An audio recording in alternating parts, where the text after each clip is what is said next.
So you've just heard Congressman Scalise. If that vote comes to you this year, would you support making the individual cuts permanent?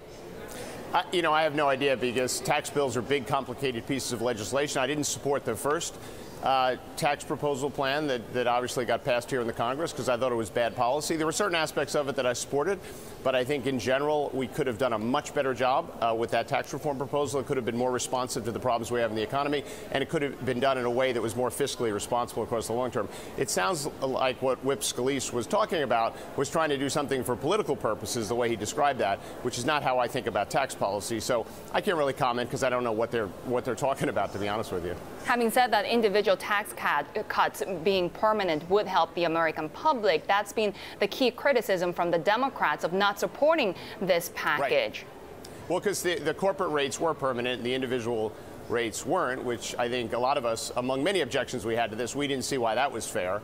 I think in general the corporate reform wasn't done right in this bill. I was totally in favor of lowering the corporate tax rate to make our country more competitive, and I was particularly focused on fixing the international tax system, which was the most kind of troublesome part of the tax code. But I think in general they kind of overshot it. The business community for a decade had lobbied for a 25% corporate tax rate to make the code more competitive. They lowered it all the way to 21. That cost $400 billion. I would have much rather seen that money go towards making the individual rates permanent or doing an infrastructure plan, for example. So I thought in general it wasn't a good bill, and I don't know what their version 2.0 is going to be honest with you. Congressman, fair enough, but that's really water under the bridge, isn't it? The corporate part is done, it's permanent. So as a practical matter for you as a congressman and also for a candidate for president in 2020, how can you stand up and say we're going to take away the tax cuts for individuals? That's not going to be a very popular position.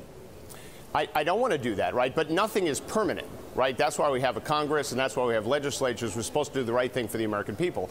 So I think if they want to reopen the tax discussion, I think we should do that, and we should do something smart, because I do support making a bunch of these individual tax cuts permanent, but I also support the notion that we shouldn't be leaving an immoral debt to the next generation of this country, right? Because I think the future generation in about 20 years is going to look around and realize that work has entirely changed because of automation and artificial intelligence. They're going to see people living longer, which is a blessing because of life sciences advances, but it's going to put huge strains on our deficit. They're going to see an entirely new security risk based on kind of weaponized artificial intelligence. And they're going to need to make investments to kind of deal with those things.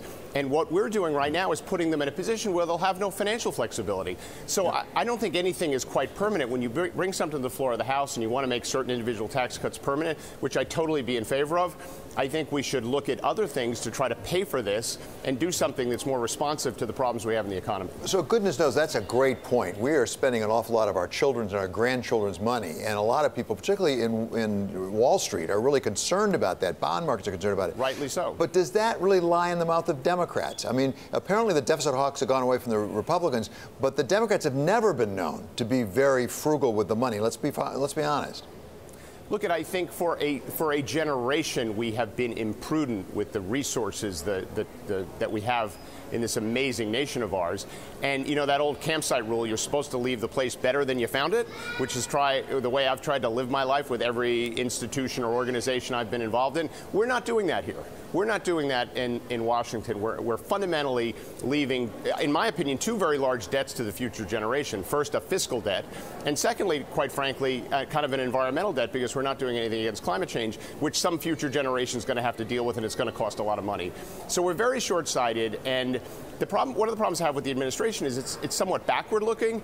And really, if you talk to people in business, if you talk to people in academia, if you talk to people outside of government, they're obsessed with how the world is changing because of technology and innovation, things that are incredibly positive, but they're having a profound effect on our society and our economy. And we're going to need to make some investments in this economy and in institutions that support people so that they're prepared for this new economy. And we're not putting ourselves in a position to do that. And that is so frustrating for someone like me, who actually, as a business person, as an entrepreneur, I've always been very focused on the future and how things are changing and how you prepare for it. As a business person, how do you feel about regulations in the Senate yesterday passing legislation to roll back Dodd-Frank? That will ease some of the burden on regional and community banks. And, you know, listen, I'm supportive of alleviating regulations on community banks. As someone who started 2 companies, took them public on the New York Stock Exchange, I think my first company, I was the youngest CEO on the New York Stock Exchange. Regulations can be very damaging to business, and I think the Democratic Party hasn't kind of leaned in enough to the notion of all these duplicative regulations that exist in our economy and how we need to clean those up if we want to have an entrepreneurial kind of startup-oriented economy. Because let's face it, regulations disproportionately hurt smaller business relative to bigger business. Bigger businesses can hire the people to deal with them. Smaller businesses often find themselves in a very kind of non-competitive or uncompetitive place because of regulations. So I'm totally in favor of kind of getting rid of duplicative regulations, looking at regulations to make sure they're doing what they're intended to do. But we have to also be careful about not kind of going overboard. And I worry the administration will do that. And kind of take away a lot of protections to consumers that are in fact important. So I think striking the right balance on this is really, really important.